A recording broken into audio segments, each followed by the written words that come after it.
When the market economy developed over the last 50, 100, 150, 200 years, governments and the nation states found ways of tempering it, found ways of making the market work so not just corporations, but everybody would benefit it. They imposed environmental laws because they recognized that without those environmental laws, firms had incentives to pollute. Why pay the cost of controlling your pollution if you can just spew the air pollution into the air or water pollution into this water? And the result of this was that life expectancies were adversely affected. People were worse off. In fact, in 19th century England, we have evidence that overall the degradation of the environment led to people being less healthy, shorter. It was really terrible consequences of these earlier days of the growth of the market economy. Well, since then, we've learned how to have government regulations that control the environment.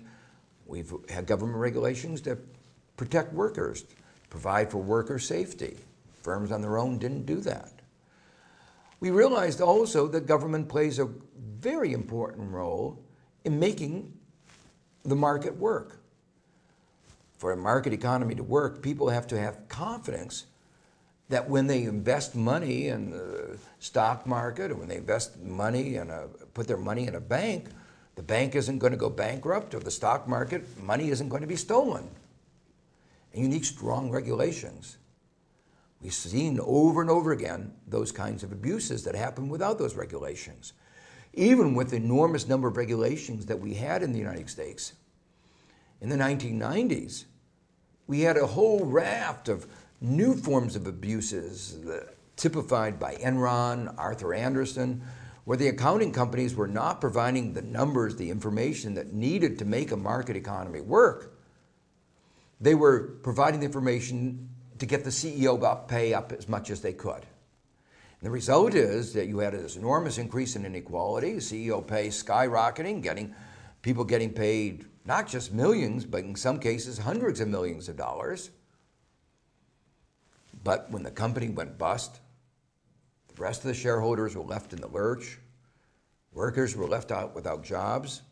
Those who had invested in their retirement accounts were left without retirement accounts. It was enormous cost to society. Without the confidence of strong regulations, people won't turn their money over and capitalism can't work. And so we've recognized that there are many roles that the government needs to play to make the market economy work. It needs to protect the environment and protect workers. It needs to regulate the economy to make sure that these abuses don't occur. There are also important needs in terms of expenditures. Airports, roads, most importantly, basic research, education, are all things that the government provides. That requires taxes. So government and markets today, we realize, are partners.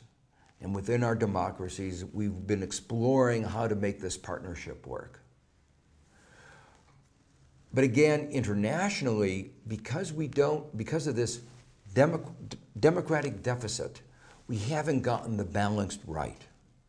We have, to a too large extent, had the agenda set by corporations, by these special interests, for their own interest.